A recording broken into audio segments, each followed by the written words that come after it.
সুপ্রিয় শিক্ষার্থী বন্ধুরা, বঙ্কিমচন্দ্র চট্টোপাধ্যায় রচিত বাংলা নব্য লেখকদিগের প্রতি নিবেদন এই প্রবন্ধ থেকে সবচেয়ে গুরুত্বপূর্ণ প্রশ্ন কোনগুলো, অর্থাৎ কোন প্রশ্নগুলো অবজেক্টিভের জন্য, অনুধাবনের জন্য এবং শুধু বোর্ড পরীক্ষার জন্যই নয়। তোমরা জানো বোর্ড পরীক্ষার বাহিরে, বোর্ড পরীক্ষার পরে বিশ্ববিদ্যালয় ভর্তি পরীক্ষা, সেটার জন্য কোনগুলো গুরুত্বপূর্ণ সেগুলো নিয়ে এখন আমি আলোচনা করব। আর আলোচনা করার আগে আমি কিছু তথ্য এখানে দিয়েছি যে বাংলা নব্য লেখকদিগের প্রতি নিবেদন, এটার অর্থ কী? বাংলার মানে বাংলার, নব্য মানে নতুন, লেখক দিগের মানে লেখকদের, আর নিবেদন মানে অনুরোধ। অর্থাৎ বাংলার নতুন লেখকদের প্রতি বঙ্কিমচন্দ্র কি অনুরোধ করেছেন, কি পরামর্শ দিয়েছেন, কি উপদেশ দিয়েছেন, সেটাই উনি এই বাংলার নব্য লেখকদিগের প্রতি নিবেদন এই প্রবন্ধে উনি আলোচনা করেছেন। তো আমরা একটু দেখি যে বাংলা নব্য লেখকদিগের প্রতি নিবেদন এটা সর্বপ্রথম প্রকাশিত হয় প্রচার পত্রিকায় 1885 খ্রিস্টাব্দে। আর এই লেখাটা কোন গ্রন্থের অন্তর্ভুক্ত? বিবিধ প্রবন্ধের। আর এই যে লেখাটা বাংলা নব্য লেখকদিগের প্রতি নিবেদন কোন ভাষায় লেখা? সাধু ভাষায়। তো এই লেখায় আসলে বঙ্কিমচন্দ্র কি কি বলতে চেয়েছেন? নতুন লেখকদের পরামর্শ উপদেশ দিয়েছেন। শুধু পরামর্শ উপদেশই দেননি, উনি অনুরোধ করেছেন যে নতুন লেখকরা কিভাবে লিখবে, কি করবে, তাদের লেখায় অর্থাৎ কি করণীয়, কর্তব্য। বাংলা সাহিত্যের প্রথম সার্থক উপন্যাস রচয়িতা হচ্ছে বঙ্কিমচন্দ্র চট্টোপাধ্যায়, এবং আমরা জানি বাংলা সাহিত্যের প্রথম সার্থক উপন্যাস দুর্গেশ নন্দিনী, যেটা প্রকাশিত হয় 1865 খ্রিস্টাব্দে। তো বঙ্কিমচন্দ্র চট্টোপাধ্যায় সম্পর্কে আরও কিছু জানি যে বঙ্কিমচন্দ্র চট্টোপাধ্যায় পেশাগত জীবনে উনি ছিলেন ম্যাজিস্ট্রেট, আর উনি সাহিত্য সম্রাট উপাধিতে ভূষিত হন। এবং বঙ্কিমচন্দ্রের প্রথম উপন্যাস দুর্গেশ নন্দিনী 1865 খ্রিস্টাব্দে এটা প্রকাশিত হয়। আর বঙ্কিমচন্দ্র একটা পত্রিকা সম্পাদনাও করেছেন, সেই পত্রিকার নাম হচ্ছে বঙ্গদর্শন, 1872 খ্রিস্টাব্দে প্রকাশিত হয়। এই তথ্যগুলো খুবই গুরুত্বপূর্ণ। তো এখন এই লেখক পরিচিতি থেকে তোমাদের কিছু গুরুত্বপূর্ণ তথ্য আমি একটু দাগিয়ে দিচ্ছি। বঙ্কিমচন্দ্র চট্টোপাধ্যায়ের জন্মসাল, মৃত্যুসাল, এবং আমি একটা কথা বলি, লেখক পরিচিতি থেকে তোমাদের বহু নির্বাচনী প্রশ্নে, বহু নির্বাচনী যে প্রশ্ন, সেখানে প্রশ্ন আসতে পারে, আবার জ্ঞানমূলকও প্রশ্ন আসতে পারে। তো তোমাদের যে জ্ঞানমূলক সৃজনশীল প্রশ্নের জ্ঞানমূলক প্রশ্ন এবং বহু নির্বাচন, এই দুটোর জন্য লেখক পরিচিতি গুরুত্বপূর্ণ স্বাভাবিকভাবে। এবং আমি বারবার বলছি, বোর্ড পরীক্ষার পরে কিন্তু তোমাদের আরও কঠিন পরীক্ষা, বিশ্ববিদ্যালয় ভর্তি পরীক্ষা, সেখানেও কিন্তু গুরুত্বপূর্ণ এই লেখক পরিচিতিগুলো। তো একটু দেখি, বাংলা ভাষায় প্রথম শিল্পসম্মত উপন্যাস রচনার কৃতিত্ব তারই লেখক পরিচিতিতে আছে। শিল্পসম্মত মানে সার্থক উপন্যাস, সার্থক অর্থাৎ শিল্প হওয়ার জন্য যা যা যোগ্যতা থাকা উচিত, সেই যোগ্যতা মেনেই সার্থক উপন্যাস রচনা তার কৃতিত্ব মানে সাফল্য। আর বঙ্কিমচন্দ্র চট্টোপাধ্যায় জন্মগ্রহণ করেছে 1838 খ্রিস্টাব্দে 26 জন। আর উনি পেশাগত জীবনে কী ছিলেন? ম্যাজিস্ট্রেট, এটা আমি বলেছি। তারপরে হচ্ছে 2-3টা লাইন পরে দেখো, উপন্যাস ও প্রবন্ধ রচনার বাইরে বঙ্গদর্শন পত্রিকার সম্পাদনা, যেটা আমি বলেছি, উনি শুধু উপন্যাস প্রবন্ধই লেখেননি, উনি পত্রিকারও সম্পাদনা করেছেন। আর সেই পত্রিকাটা কত সালে? 1872 খ্রিস্টাব্দে। 1852 খ্রিস্টাব্দে, এটা খুবই গুরুত্বপূর্ণ, 1852 খ্রিস্টাব্দে সংবাদ প্রভাকর পত্রিকায় কবিতা প্রকাশের মাধ্যমে তার সাহিত্য চর্চা শুরু। তাহলে যদি প্রশ্ন করে যে বঙ্কিমচন্দ্র সর্বপ্রথম তার সাহিত্য চর্চা শুরু করেছেন কী দিয়ে? কবিতা দিয়ে। আর ওনার কবিতা প্রথম কোন পত্রিকায় প্রকাশিত হয়? সংবাদ প্রভাকর। আর এটা কত সালে? 1852 খ্রিস্টাব্দে। বঙ্কিমচন্দ্রের গ্রন্থ সংখ্যা 34, খুবই গুরুত্বপূর্ণ স্টার চিহ্ন। তার রচিত প্রথম উপন্যাস দুর্গেশ নন্দিনী, এটা আমি দিয়েছি, এটার প্রকাশ সাল 1865। আর তার অন্যান্য উল্লেখযোগ্য উপন্যাস হচ্ছে কপালকুণ্ডলা, আমি যেগুলো দেখাচ্ছি গুরুত্বপূর্ণ, কৃষ্ণকান্তের উইল, আনন্দমঠ, দেবী চৌধুরানী। প্রশ্ন করতে পারে বঙ্কিমচন্দ্রের গুরুত্বপূর্ণ উপন্যাস কোনটি? রাজমোহনস ওয়াইফ নামে একটি ইংরেজি উপন্যাস রচনা করেন, স্টার চিহ্ন দাও, রাজমোহনস ওয়াইফ। তাহলে প্রশ্ন করতে পারে জ্ঞানমূলক কিংবা বহু নির্বাচনী প্রশ্নে যে বঙ্কিমচন্দ্রের ইংরেজি উপন্যাস কোনটি? রাজমোহনস ওয়াইফ। আর বঙ্কিমচন্দ্রের কিছু প্রবন্ধ অর্থাৎ গদ্য গ্রন্থ আছে, প্রবন্ধ, সেটা গুরুত্বপূর্ণগুলো স্টার চিহ্ন দাও, লোকরহস্য, কমলাকান্তের দপ্তর, স্টার চিহ্ন দাও, কমলাকান্তের দপ্তর, এটা বঙ্কিমের একটা প্রবন্ধ গ্রন্থ, হাস্যরসাত্মক, সাম্য, স্টার চিহ্ন, বিবিধ প্রবন্ধ, স্টার চিহ্ন। তো প্রশ্ন করতে পারে বঙ্কিমচন্দ্রের প্রবন্ধ গ্রন্থ কোনটি? এবং আমরা জানি বাংলা নব্য লেখকদিগের প্রতি নিবেদন, এটা এই বিবিধ প্রবন্ধ গ্রন্থের অন্তর্ভুক্ত। এরপরে দাগ দাও, বাংলা সাহিত্যে অসামান্য অবদানের জন্য তিনি সাহিত্য সম্রাট উপাধিতে ভূষিত হন। স্টার চেনা দাও, সাহিত্য সম্রাট। বঙ্কিমচন্দ্র 1894 খ্রিস্টাব্দে 8 এপ্রিল কলকাতায় মৃত্যুবরণ করেন। তো এই গেল লেখক পরিচিতি। তো এখন সৃজনশীল প্রশ্নের জন্য আমাদের কোনটা জ্ঞানমূলকের জন্য, কোনটা অনুধাবনের জন্য, এবং সবচেয়ে বড় কথা হচ্ছে এখান থেকে অবজেক্টিভের জন্য কোনগুলো গুরুত্বপূর্ণ সেটা আমি বলে দিচ্ছি। উনি প্রথমে বলেছেন যশের জন্য লিখবে না। যশ মানে কি? খ্যাতি। তুমি হঠাৎ করে খ্যাতি পাবে না। খ্যাতি পাওয়ার জন্য তোমার যোগ্যতা দরকার, আর যোগ্যতা অর্জনের জন্য অনেক সাধনার দরকার, অনেক চেষ্টা দরকার। হুট করেই তুমি ভাইরাল হতে পারবে না, হুট করেই তুমি বিখ্যাত হইতে পারবে না। তুমি দেখো তো, রবীন্দ্রনাথ ঠাকুর বলো, কাজী নজরুল ইসলাম বলো, কিংবা আমাদের এই বঙ্কিমচন্দ্র চট্টোপাধ্যায় বলো, তারা কি হুট করেই কি বিখ্যাত হতে পেরেছেন? কিংবা আমাদের এই ফুটবল খেলায় দেখো, এই যে বিশ্বকাপ ফুটবল খেলা, মেসি, নেইমার, রোনালদো, তো স্বাভাবিকভাবে এই যে রোনালদো, মেসি, নেইমার, এই যে এরকম আরও বিখ্যাত প্লেয়ার, তারা কি হুট করে বিখ্যাত হতে পেরেছেন? তারা যোগ্যতা অর্জন করেছেন, সাধনা অর্জন করেছেন, দীর্ঘ চেষ্টা করেছেন। তো এই জন্য বঙ্কিমচন্দ্র বলেছেন যশের জন্য লিখবে না। যশ মানে খ্যাতি। হুট করেই তুমি খ্যাতি পাবে না, আর হুট করেই তুমি ভাইরাল হতে পারবে না।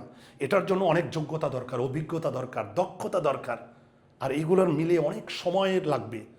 তো এরপরে বলছেন দুই নম্বর বলছে টাকার জন্য লিখবেন না।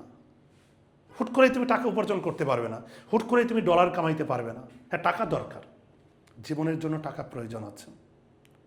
তো মানুষ সামাজিক জীব, অর্থনৈতিক জীব, অর্থনীতি দরকার আছে, কিন্তু ওই অর্থ দরকার আছে, কিন্তু নীতি ধ্বংস করে অর্থ উপার্জনের দরকার নেই। তো কাজী নজরুল ইসলাম তার জীবনে টাকার অভাব ভয়ঙ্কর ছিল। কাজী নজরুল ইসলাম ক্ষুধার অভাবে থেকেছেন, টাকার অভাবে কষ্ট পেয়েছেন, অসুখ বিসুখে কত কষ্ট পেয়েছেন। আসলে কাজী নজরুল ইসলামের পুরো জীবনটাই কেটেছে অভাবের সঙ্গে লড়াই করতে করতে। সুতরাং টাকার অভাবে যে আছে সেই ভালো করে বুঝে। তো টাকা জীবনের জন্য দরকার নেই এটা না, টাকা দরকার আছে, কিন্তু সেই টাকা উপার্জনের জন্য তো যোগ্যতা দরকার। তুমি হুট করে একটা কন্টেন্ট বানিয়ে ভাইরাল হবা, ডলার ইনকাম করবে, হুট করেই একটা গল্প উপন্যাস লিখে তুমি বিখ্যাত হয়ে যাবে, এমন নয়। একটা জিনিস মনে রাখবে, তোমার লেখা যদি ভালো হয়, তোমার কন্টেন্ট যদি ভালো হয়, কোয়ালিটি থাকে, তাহলে তুমি এমনিতেই সফল হতে পারবে। আর তুমি সফল হলে টাকা এমনিতেই তোমার পিছনে দৌড়াবে। একটা জিনিস মনে রাখবে, সফল মানুষরা কখনো টাকার পিছনে দৌড়ায় না। টাকার পিছনে দৌড়ায় কারা জানো? ব্যর্থ মানুষরা।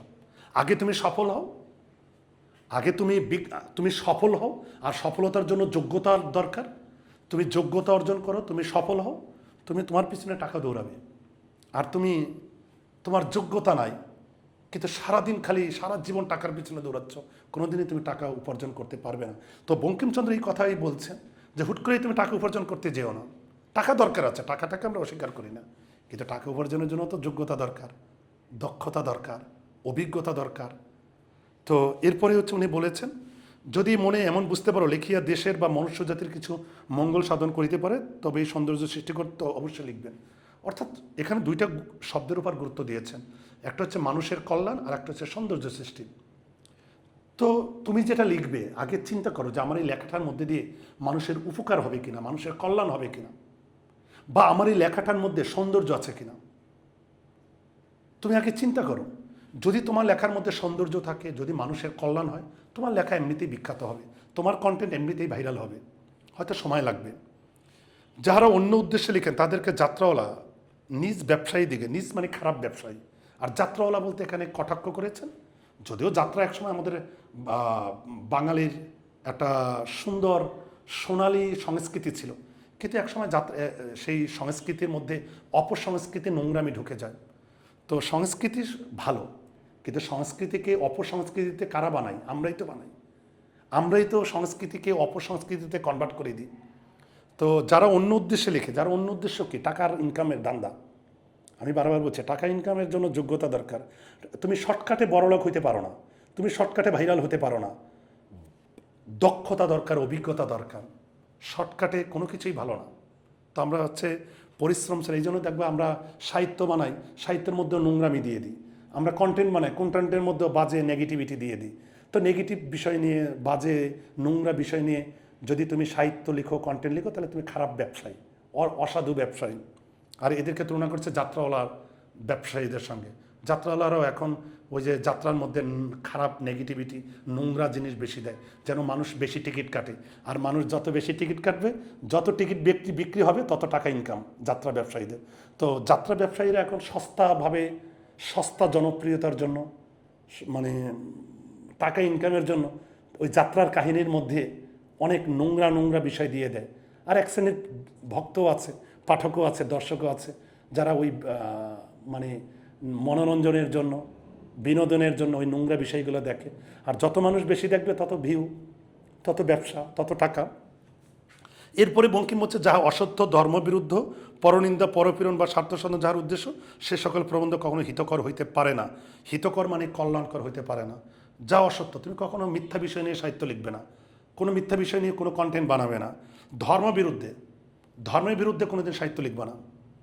প্রতিটা ধর্ম, যারা ধর্ম তোমার ব্যক্তিগত আকাশের তারা, যারা প্রতিটা ধর্মের অনুসারীদের কাছে নিজ নিজ ধর্ম ব্যক্তিগত আকাশের তারা। কিন্তু ধর্ম যার যার আকাশে, ব্যক্তিগত আকাশে তারা হলেও আমরা তো সবাই এক পৃথিবীর মানুষ। আমাদের ধর্মের আকাশ ভিন্ন হতে পারে, আমাদের প্রতিটা মানুষের কাছে ধর্ম যার যার ব্যক্তিগত আকাশে তারা হতে পারে, কিন্তু আমাদের সবার পাত ওই একই মাটিতে। সবাই তো আমরা একজন আরেকজনকে দেখি। তাহলে তুমি আরেকজনের ধর্মকে কেন কটাক্ষ করবে?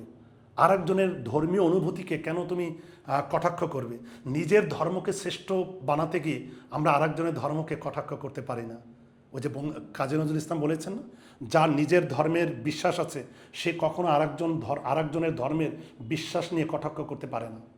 তুমি আরেকজনের ধর্মীয় অনুভূতিকে শ্রদ্ধা করো, বিশ্বাস করার দরকার নেই, শ্রদ্ধা তো করতে পারো। আবার পরনিন্দা পরবে, আরেকজনকে নিন্দা করে, আরেকজনকে ট্রোল করে, আরেকজনকে কটাক্ষ করে তুমি সাহিত্য লিখতে পারো না। স্বার্থ সাধন বুঝে, নিজের কোনো স্বার্থের জন্য তুমি সাহিত্যকে নিজের স্বার্থের হাতিয়ার বানাতে পারো না। এরপরে বঙ্কিম বলছে, যাহা লিখিবেন তাহা হঠাৎ ছাপাইবেন না। কেন? যা লিখিব তাহা হঠাৎ ছাপাবো না কেন? কারণ আমরা হঠাৎ করে ছাপাইতে গেলে অনেক ভুল হতে পারে। এই জন্য আমরা যা লিখব সেটা আমরা আগে ভালো করে পড়বো, রিভিউ দেব, আগে আগে আগে মানে দেখব কোনো ভুল আছে কি না। অর্থাৎ ধীরে সুস্থে। তুমি হুট করে লিখলে, ছাপিয়ে দিলে, হুট করেই তুমি একটা কন্টেন্ট বানিয়ে তুমি প্রকাশ করতে পারো না। কারণ ওই কন্টেন্টটা বানিয়ে ওটার এডিটিং আছে, অনেক কিছু আছে। তো স্বাভাবিকভাবে, যেমন একটা রান্না, তো হুট করেই তুমি মাছ আনলা, তুমি অনেক তরকারি দিয়ে হুট করেই তুমি রান্না করতে পারো না। একটা রান্নার একটা আয়োজন আছে, রান্নার একটা প্রসেসিং আছে, একটা সময় লাগবে। তো সে কারণেই বঙ্কিমচন্দ্র বলেছেন, যাহা লিখেবেন তা হঠাৎ ছাপাইবেন না। হঠাৎ করে কোনো কিছুই ভালো না, মানে হঠাৎ করে সাফল্য আসে না। তো যাহা লিখবো আগে দেখবো ওটাতে কোনো ভুলভ্রান্তি আছে কিনা। ভুলভ্রান্তি যদি থাকে সংশোধন করব। কারণ একটা লেখায় সংশোধন করতে হয়, পরিমার্জন করতে হয়, তারপরে লেখাটাকে প্রকাশ করা উচিত। তো বঙ্কিমচন্দ্র এরপরে বলেছেন, যাহারা সাময়িক সাহিত্যের কার্যে ব্রতী মানে নিয়োজিত, তাদের পক্ষে এই নিয়মটি রক্ষা করিয়া ঘটে না। এজন্য সাময়িক সাহিত্য, এই লাইনটা গুরুত্বপূর্ণ, এজন্য সাময়িক সাহিত্য লেখকের পক্ষে অবনতিকর মানে ক্ষতিকর। এই লাইনটা গুরুত্বপূর্ণ। সাময়িক সাহিত্য কি? Little magazine. দেখবো যে কিছু ম্যাগাজিন আছে, এক সপ্তাহ পর বের হয়, 15 দিন পর বের হয়, 1 মাস পর বের হয়, 3 মাস পর বের হয়, কিংবা 6 মাস পর বের হয়। আমাদের যে এখন যে পত্রিকাগুলো দেখবে যে সপ্তাহে সপ্তাহে ছোট করে ম্যাগাজিন দেয়, সেখানে বিভিন্ন খেলাধুলা, কবিতা থেকে শুরু করে রসিকতা, অনেক ধরনের লেখা থাকে। তো এবং আমরা জানি যে বাংলা সাহিত্য চর্চায় এই লিটল ম্যাগাজিনের ভূমিকা, মানে ম্যাগাজিন, সাময়িক পত্র বা সাময়িক সাহিত্য, এটার ভূমিকা বিশাল গুরুত্বপূর্ণ। কেন? কারণ একজন লেখক সে যখন শুরু করে, সে কি নামি দামি পত্রিকায় তার লেখা ছাপা হয়? কখনোই ছাপা হয় না। তো একজন লেখকের হাতে খড়ি হয় এই ছোট ছোট ম্যাগাজিনের মধ্যে দিয়ে। তো বঙ্কিমচন্দ্র বলেছেন যে সাময়িক সাহিত্য লেখকের পক্ষে অবনতিকর। এই বঙ্কিমচন্দ্রের এই কথাটার সঙ্গে আমি একমত না। কারণ সাহিত্য চর্চায়, সাহিত্য লেখায় এই ছোট ছোট সাহিত্য, সাময়িক সাহিত্য বা লিটল ম্যাগাজিনের ভূমিকা গুরুত্বপূর্ণ। বলা যেতে পারে এই লিটল ম্যাগাজিনগুলোতেই লেখকের হাতেখড়ি হয়, লেখার চর্চা হয়। তারপরে 6 নম্বরটা খুবই গুরুত্বপূর্ণ। উনি বলেছেন, যে বিষয়ে যাহার অধিকার নাই সেই বিষয়ে তার হস্তক্ষেপ অকর্তব্য। তোমার যে বিষয়ে অধিকার নাই, তুমি সেই বিষয়ে জ্ঞান দিতে যাবে না, জ্ঞান ফলাতেও যাবে না, সেই বিষয়ে চর্চা করতেও যাবে না। যেমন তুমি ভালো কবিতা লিখতে পারো, কিন্তু তুমি ভালো গান গাইতে পারো না, তাহলে তুমি গান গান গাইতে কেন যাবে? তুমি যদি ভালো গান নাই যাইতে পারো, তোমার যদি যোগ্যতা না থাকে, তুমি কেন? এখন তুমি স্বাভাবিকভাবেই তুমি ভালো ফুটবল খেলতে পারো, কিন্তু তুমি ভালো রান্না করতে পারো না। তো তুমি যেটাতে তুমি পারবে না, সহজ কথা, যেটাতে তোমার অধিকার নেই, যেটাতে তোমার যোগ্যতা নেই, সেটাতে তুমি সময় ব্যয় করবে না। ওটা হচ্ছে সময় নষ্ট, জীবন নষ্ট। বরং তুমি যেটা পারো, সেটা কবিতা হোক, গান হোক, বা যেটাতে তুমি পারদর্শী, যেটাতে তুমি তোমার যোগ্যতা আছে, যেটাতে তোমার সফলতা আসবে, যেটাতে তুমি আত্মবিশ্বাসী, সেটাতেই তুমি অধিকার ফলাও। যেটাতে তোমার জ্ঞান নেই, যেটাতে তোমার যোগ্যতা নেই, সেটা তুমি করতে যাবে না। 7 নম্বর বলেছেন বিদ্যা প্রকাশের চেষ্টা করবেন না। বিদ্যা প্রকাশের চেষ্টা আসলে কি, একটা লেখা পড়ে পাঠক বুঝতে পারে যে একজন লেখকের দৌড় কতটুকু। তো আমরা অনেকেই আছি, অনেক নিজের বিদ্যা প্রকাশ করার চেষ্টা করি। তো নিজের বিদ্যা প্রকাশের কোনো চেষ্টা করার দরকার নেই। অযথা মানে দেশি বিদেশি অনেক কোটেশন আইনা, অনেক লেখকদের রেফারেন্স দিয়ে নিজেকে খুব, এবং আমাদের মধ্যে অনেকেই আছে ভিডিওতে কথা বলার সময় অনেক বিদ্যা মানে ফলানোর জন্য, বিশাল বিদ্যা প্রকাশের জন্য অনেক বড় বড় রাইটারের ইনফরমেশন দিই। আসলেই আমার ভিতরে যদি বিদ্যা থাকে, আমার কথাবার্তা, আমার কন্টেন্টে, আমার ভিডিওতে সেটা প্রকাশ পাবেই। তো অযথা মুখস্থ করে খুব তথ্য দিয়ে নিজেকে বিদ্বান বানানোর দরকার নেই। এরপরে বলেছে 8 নম্বরে, অলংকার প্রয়োগ বা রসিকতার জন্য চেষ্টিত হইবেন না। অলংকার জিনিসটা কি? অলংকার শব্দের অর্থ হচ্ছে সৌন্দর্যবর্ধক, অর্থাৎ যা সৌন্দর্য বাড়িয়ে দেয়। যেমন মানুষ অলংকার পরে, বিশেষ করে নারীরা বেশি অলংকার পরে। আবার আমরা দেখেছি অপরিচিতা গল্পে নায়ক অনুপম অনেক অলংকার পরে সে বিয়ে বাড়িতে গিয়েছিল নিজের দাম বাড়ানোর জন্য, নিজে যে বড় লোকের পরিবারের সন্তান, এটা আসলেই অনুপম অপরিচিতা গল্পে এত অলংকার পরে বিয়ে বাড়িতে হাজির হয়েছিল, এবং অনুপম নিজেই বলেছে যে এত অলংকার পরেছে মনে হচ্ছে নিজেকে গহনার দোকান। তো অলংকার পরলেই যে তোমার দাম বাড়বে, ভ্যালু বাড়বে এমন না। অলংকারে তোমার ওজন বাড়তে পারে শরীরে, কিন্তু তোমার ব্যক্তিত্বের ওজন কখনোই বাড়ে না।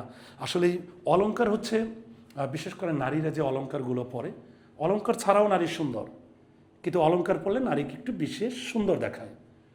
কিন্তু তাহলে অলংকার আমরা কেন পরি? অলংকার মানুষ কেন পরে? অলংকার পরে একটু নিজেকে একটু সুন্দর দেখানোর জন্য, একটু নিজেকে সুন্দর করার জন্য এই অলংকারের চর্চা করে।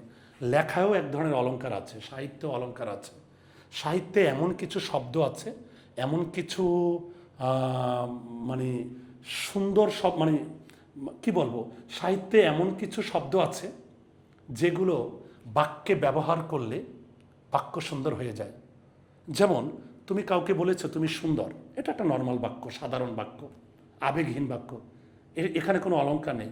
কিন্তু তুমি যদি বলো তুমি চাঁদের মতো সুন্দর, তুমি ফুলের মতো সুন্দর, এই যে যখন তুমি চাঁদের সঙ্গে তুলনা দিলে, যখন তুমি ফুলের সঙ্গে তুলনা দিলে, এটাই অলংকার। তো তুমি সুন্দর আর তুমি চাঁদের মতো সুন্দর, দুইটার মধ্যে পার্থক্য আছে। যদিও দুইটা বাক্যের অর্থ একই, তুমি সুন্দর, কিন্তু যখন আমি বলছি তুমি চাঁদের মতো সুন্দর, তুমি ফুলের মতো সুন্দর, তখন এটা অলংকার। আবার যদি বলা হয় চলো ঘুরে আসি, এটা সাধারণ বাক্য, নর্মাল বাক্য, কোনো আবেগ নেই, রোমান্টিকতা নেই, আবেগহীন বাক্য। কিন্তু যদি বলি চলো না ঘুরে আসি, এটা আবেগময় বাক্য, এখানে অলংকার হচ্ছে না। তো চলো ঘুরে আসি আর চলো না ঘুরে আসি, দুইটা বাক্যের অর্থ একই, কিন্তু যখন আমি না ব্যবহার করেছি তখন বাক্যের সৌন্দর্য বেড়ে গেছে, এটাই হচ্ছে অলংকার। তো অলংকার হচ্ছে সাহিত্যে এমন কিছু শব্দ আছে, এমন কিছু তুলনা আছে যেগুলো বাক্যে ব্যবহার করলে বাক্য সুন্দর হয়, শ্রুতিমধুর হয়, শুনতে ভালো লাগে। তো আমরা অলংকার অবশ্যই প্রয়োগ করব, কিন্তু যদি তোমার অলংকারের দক্ষতা না থাকে তাহলে তুমি অলংকার ব্যবহার করবে না। এরপরে হচ্ছে খুবই গুরুত্বপূর্ণ 10 নম্বর পয়েন্টটা, এই লেখার সবচেয়ে গুরুত্বপূর্ণ, সকল অলংকারের শ্রেষ্ঠ অলংকার সরলতা। সরলতা মানে কি? সহজবোধ্যতা। অর্থাৎ তুমি যা কিছু লিখবে সেটা যেন সহজে মানুষ বুঝতে পারে। এখন তুমি এমনভাবে সাজলে অলংকার দিয়ে যে তোমার চেহারাটাই বোঝা যায় না, তুমি পুরুষ না তুমি নারী এটাই বোঝা যায় না, তাহলে এটার কোনো সার্থকতা আছে? এখন তুমি এমনভাবে সাজবে যেন তোমার চেহারা বোঝা যায়, তোমার জেন্ডার বোঝা যায়, তুমি পুরুষ না নারী এটাও বোঝা যায়। কিন্তু তুমি এমনভাবে সাজগোজ করেছো, এমনভাবে অলংকার দিয়েছো, তুমি পুরুষ না নারী এটাই বোঝা যায় না, তোমার চেহারা বোঝা যায় না। তাহলে ওইটা কি সহজ হইলো না কঠিন হইলো? আরও কঠিন হইলো। ঠিক লেখাটা হচ্ছে এমন, তুমি এমন সহজ করে লিখবে পাঠকরা যেন সহজে বুঝতে পারে। দর্শকরা যখন বুঝতে পারবে, পাঠকরা যখন বুঝতে পারবে, তখনই তুমি শ্রেষ্ঠ লেখক। কাহারও অনুকরণ করিও না, এটা খুবই গুরুত্বপূর্ণ। 11 নম্বর পয়েন্ট, অনুকরণের দোষগুলো অনুকৃত হয়, গুণগুলো হয় না। তুমি অনুকরণ মানে কি? কপি করা। তুমি কাউকে কপি করতে পারো না, ফলো করতে পারো। কপি করা আর ফলো করা দুটো আলাদা জিনিস। কপি করলে কি হয় জানো? খারাপ জিনিসগুলো চলে আসে অনেক সময়। ধরো কোনো লেখক, বিখ্যাত লেখক, তো ওই লেখক গল্প, কবিতা, উপন্যাস লিখে বিখ্যাত হয়েছেন। তো ওই বিখ্যাত লেখক যে গল্প, উপন্যাস, কবিতা লিখে বিখ্যাত হয়েছেন, উনি কি হঠাৎ করে বিখ্যাত হয়েছেন? না, উনি অনেক যুগের পর যুগ সাধনা করে, চেষ্টা করে, যোগ্যতা দিয়ে উনি বিখ্যাত করেছেন। এখন তুমি কী করলো? হঠাৎ করে ওই বিখ্যাত লেখককে কপি করলাম। তো বিখ্যাত লেখককে কপি করে তুমি কি কপি করেছো? বিখ্যাত লেখক চুল বড় রেখেছো, তুমিও চুল বড় রেখেছো। বিখ্যাত লেখক পায়জামায় পাঞ্জাবি পরে, তুমি ওই রকম পায়জামায় পাঞ্জাবি পরো। বিখ্যাত লেখকের হাতে সিগারেট থাকে, তুমিও সিগারেট রাখলে হাতে। তো এটা তো কপি করা। তুমি কি ওই বিখ্যাত লেখকের মতো পায়জামা, পাঞ্জাবি, চুল বড় রাখলে, হাতে সিগারেট রাখলেই তুমি কি বিখ্যাত হয়ে গেলে? না, এটাকে কপি করা বলে। তো কপি করায় অনেক, এটা খারাপ খারাপ বৈশিষ্ট্যগুলো চলে আসে। বরঞ্চ তুমি বিখ্যাত লেখককে ফলো করতে পারো, যে না, তিনি কিভাবে বিখ্যাত হলেন, তার লেখার স্টাইল কীরকম, তিনি কিভাবে যোগ্যতা অর্জন করছেন। তুমি তাকে ফলো করে নিজস্ব ক্রিয়েটিভিটি, সৃষ্টিশীলতা দিয়ে তুমি নিজের মতো করে সাহিত্য চর্চা করবে। তো কপি করাটা খারাপ। এরপরে হচ্ছে, যে কথার প্রমাণ দিতে পারবে না তাহা লিখিও না। খুবই গুরুত্বপূর্ণ কথা। তুমি যে কথার প্রমাণ দিতে পারবে না সেটা কখনোই তুমি লিখবে না। এখন তুমি কোনো লেখককে থার্ড ক্লাস বললে, তুমি কোনো ধর্মকে কটাক্ষ করলে, তুমি প্রমাণ দিতে পারবে? যেটা প্রমাণ দিতে পারবে না সেটা লিখবে না। বাংলা সাহিত্য বাংলার ভরসা, এই নিয়মগুলো বাংলা লেখকদের দ্বারা রক্ষিত হলে বাংলা সাহিত্যের উন্নতি হবে। তো আসলেই বাংলা লেখকরা, যারা নতুন লেখক, তারা যদি বঙ্কিমচন্দ্রের এই পরামর্শ, অনুরোধ, উপদেশ মেনে চলে, তাহলে বাংলা সাহিত্য সমৃদ্ধ হবে, বাংলা সাহিত্যের উন্নতি হবে। তো শব্দার্থ টিকা, লোকরঞ্জন, জনসাধারণের মনোরঞ্জন বা সন্তোষ বিধান। এরপরে আছে অলঙ্কার, ভূষণ, প্রসাধন, শোভা, ব্যঙ্গ, পরিহাস, বিদ্রুপ, যেটাকে আমরা ট্রোল বলি। কদাপি মানে কখনো, কোনো কালে। পাঠ পরিচিতি, এই পাঠ পরিচিতির এখানে প্রথম 4-5টা লাইনে খুবই গুরুত্বপূর্ণ কিছু তথ্য আছে। যেমন বঙ্কিমচন্দ্র চট্টোপাধ্যায় 19 শতকের অন্যতম শ্রেষ্ঠ বাঙালি লেখক হিসেবে পরিচিত। স্টার চেনদা 19 শতক, প্রশ্ন করতে পারে কোন শতকে লেখক? 19 শতকের। আর বাংলার নব্য লেখকদিগের প্রতি নিবেদন রচনাটি প্রথম প্রকাশিত হয় প্রচার পত্রিকায়, স্টার চেনা প্রচার পত্রিকা, 1885 সালে। স্টার চেনা, এটা আমি আগেই আলোচনা করেছি। এটি তার বিবিধ প্রবন্ধ নামক গ্রন্থের অন্তর্ভুক্ত। স্টার চেনা বিবিধ প্রবন্ধ, সাধুরীতিতে লেখা স্টার চেনা, এটা তো আমি বলেছি। কিন্তু এখানে একটা গুরুত্বপূর্ণ লাইন আছে, বক্তব্যের তাৎপর্য বিচার করলে প্রবন্ধটির রয়েছে সর্বকালীন বৈশ্বিক আবেদন। এই যে সর্বকালীন বৈশ্বিক আবেদন, এটার উপর স্টার চেনা দাও। বৈশ্বিক আবেদন মানে কি? গ্লোবালাইজড, অর্থাৎ বঙ্কিমচন্দ্র এই যে একজন লেখকের কি করণীয়, কি কর্তব্য, উনি যে উপদেশগুলো দিয়েছেন, অনুরোধ করেছেন, এই কথাগুলো শুধু বাংলা সাহিত্যের জন্যই প্রযোজ্য না, সারা বিশ্বের সাহিত্য এবং সারা বিশ্বের লেখকদের জন্য এই একই কথাগুলো। এই জন্য এই বঙ্কিমচন্দ্রের এই লেখাটার একটা বৈশ্বিক আবেদন রয়েছে। আর এই যে পাঠ পরিচিতির শেষে 2-3টা লাইন খুবই গুরুত্বপূর্ণ। এই ছোট লেখনটিতে তিনি লেখকের আদর্শ কী হওয়া উচিত সেই বিষয়ে যুক্তি দিয়েছেন। নবীন লেখকরা বঙ্কিমচন্দ্রের পরামর্শ অনুসরণ করলে লেখক ও পাঠক উভয়ই উপকৃত হবে এবং আমাদের বাংলা সাহিত্য সমৃদ্ধ হবে। তো এই বাংলা নব্য লেখকদিগের প্রতি নিবেদন লেখায় বঙ্কিমচন্দ্র নতুন লেখকদের পরামর্শ দিয়েছেন, উপদেশ দিয়েছেন, অনুরোধ দিয়েছেন এবং কী করলে বাংলা সাহিত্য, বাংলা ভাষা সমৃদ্ধ হবে সেই বিষয়ে পরামর্শ দিয়েছেন।